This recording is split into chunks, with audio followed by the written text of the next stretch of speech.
Dante's Boxing Nation, what's going on, guys? So John Pascal thoroughly dominates Lucian Bute in 12-round unanimous decision.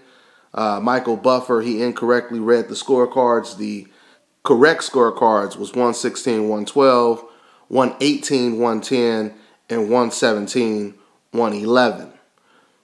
Now, the first thing I want to talk about, unfortunately, because it's always somewhat of a distraction when I'm watching HBO boxing, of course, is, of course, the terrible HBO commentary from Jim Lampley. Jim Lampley, as always, he orchestrates the attack, and everyone basically follows his lead. Let me start by saying this. John Pascal, he had a terrific performance over Lucian Bute. Extremely explosive. He is the type of ambush fighter who could just charge in, jump after you, and land some explosive, beautiful combinations. You know, it was a dominant performance. I think Roy Jones working in the corner, it really helped John Pascal. I've seen improvements. Just like Roy Jones said, there's been times where there will be a law in action when it comes to Pascal, where he'll get a little bored and he may take off a round or two. You know, but in this fight, he didn't do that. In this fight, he was doing different things, and everything he did basically worked.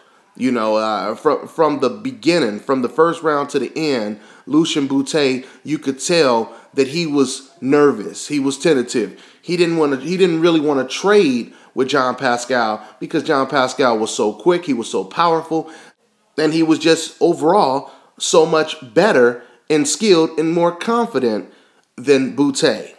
So I thought this was slightly a new and improved John Pascal against a very, very good opponent when it comes to Lucian Bute.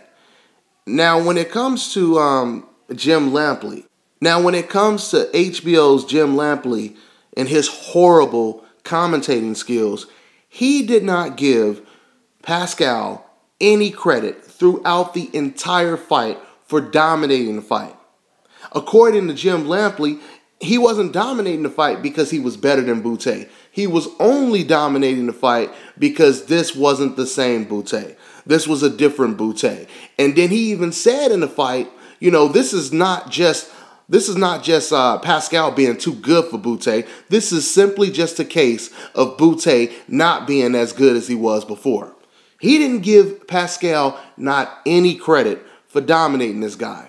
The only time Jim Lampley gave Pascal any credit was after the fight, when the punch stat graphics popped up and it showed the impressive landslide of punches that Pascal landed. See, this is my whole thing. Going back to when Jim Lampley said the only reason Pascal is winning this fight because Lucian Bute is not as good as he was before.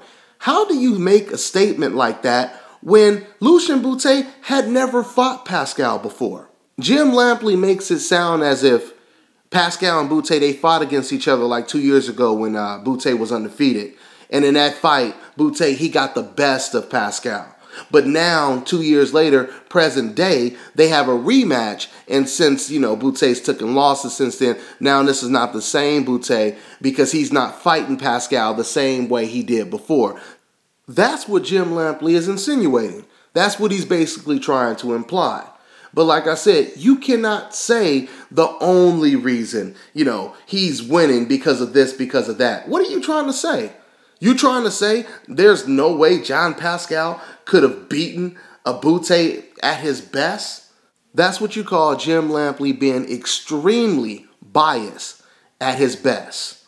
Now, what's interesting is I didn't watch this fight live because I wasn't home, so I basically had it recorded, and I had already read the results before I watched it. I came home and watched it, but like I said, I had already read the results, so I heard that John Pascal, he dominated the fight, and he got a little hurt in the 12th round, and so, you know, with me knowing this, I'm basically watching the fight, and what I notice is every time when John Pascal, you know, he jumps on Bute with this aggressive ambush, and it looks really impressive because he's landing punches, and they're explosive punches, right? It's very similar to when Manny Pacquiao basically rushes you with an ambush.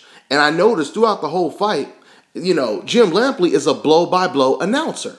right? But every single time when the action gets dramatic to where, like I said, Pascal, he jumps on Bute, notice Jim Lampley, he never gets excited. He never gets excited. This is what blow-by-blow announcers do. You know, if you look at the blow-by-blow announcer for Showtime, I believe his name is pronounced Ronaldo. But if you listen to him, he gets excited every single time there's, you know, a big exchange. This is what blow-by-blow announcers do, okay? And like I said, throughout the entire fight, Jim Lampley, he was just quiet every single time. Every single time John Pascal would explode, basically, on Lucien Bute. And I was saying to myself as this fight was going, since I already knew the results that they said Pascal got a little hurt in the 12th round, I already said to myself, now watch. Watch when the 12th round comes. Watch how excited Jim Lampley gets when Lucien Bute starts to explode and put John Pascal in a bad position. And that's exactly what Jim Lampley did. All of a sudden, you heard urgency in Jim Lampley's voice when he was calling the fight. All of a sudden, he started to sound more dramatic, like a blow-by-blow announcer. You know, I mean, this man is ridiculous, man. I mean, terrible, terrible commentary when it comes to HBO. And I just really wish we didn't have to deal with it. But as long as I got a voice, you're going to keep hearing me talking about it. Why? Because acknowledging that there is a problem is one of the solutions to resolving a problem.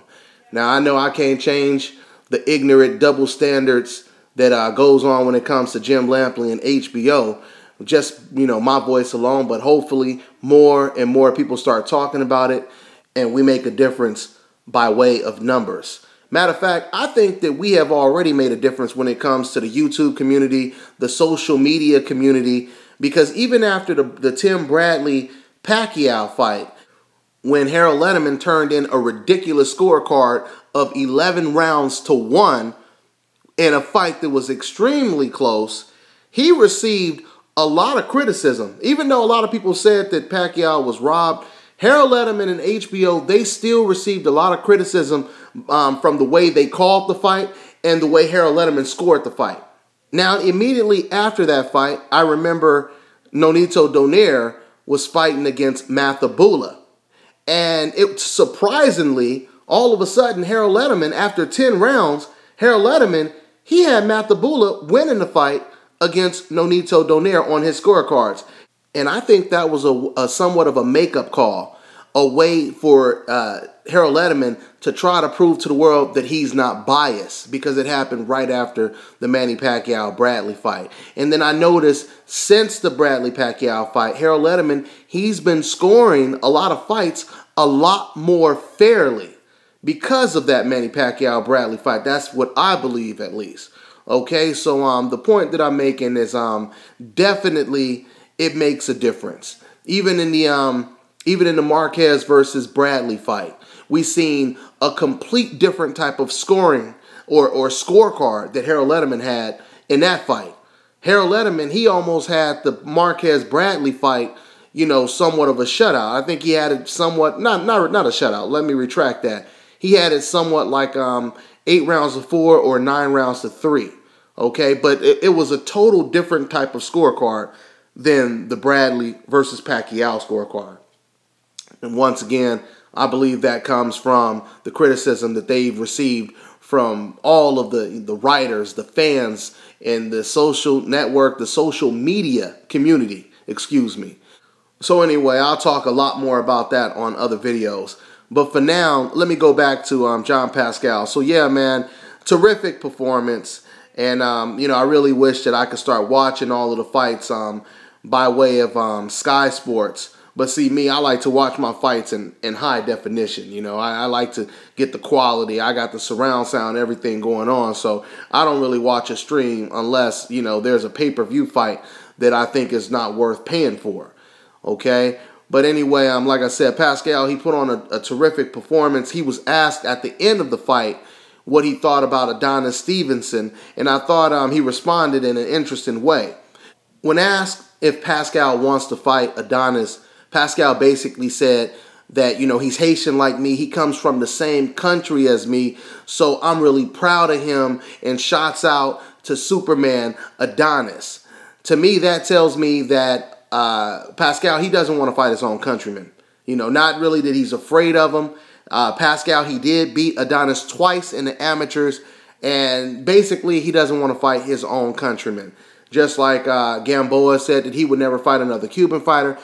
Just like Canelo Alvarez didn't want to fight Julio Cesar Chavez Jr.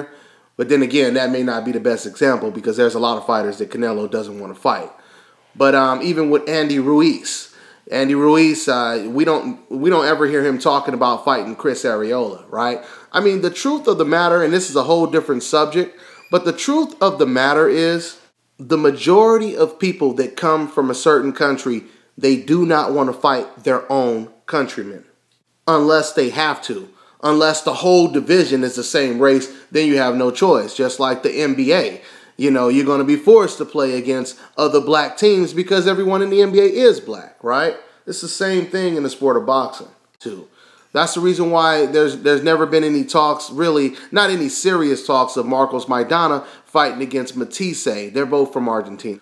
So even though you guys probably don't want to hear this, but the truth of the matter is, people of the same race, especially when they're already at the top of their game, they are not going to be in a hurry to fight against another fighter that's the same race as they are, or maybe from the same country. It's just the truth.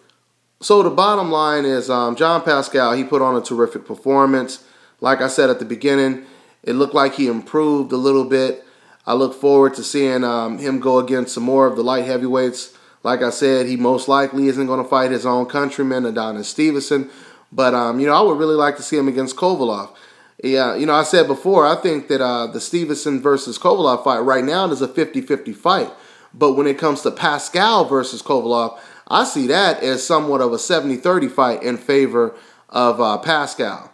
Because Adonis right now is still a one-handed fighter. He relies too much on the left hand, like a vintage Manny Pacquiao. And that's his downfall against Kovalev, even though Kovalev is a typical rough and rugged, aggressive fighter who's easy to hit. I think John Pascal will do much better against Kovalev. And another thing is John Pascal seems to have a very durable chin as well. I mean, he hasn't been rocked too often, hasn't been knocked down too often. Pascal is really tough. He's really tough, and it surprises me. I got to say, styles definitely make fights, because watching that fight last night with Pascal, I was sitting there saying to myself, I can't understand how this guy lost to Bernard Hopkins, But styles do make fights. Maybe Pascal's a little bit more improved, or maybe it was just styles make fights. And as long as he stays away from a style like a Bernard Hopkins, he probably won't have any problem with styles just like Kovalev. So, yeah, man, the light heavyweight division is really getting pretty deep. And there's going to be some good fights to come up in the future. So, yeah, that's pretty much all I got to say. And I'll catch up with you guys. I'm on to the next one.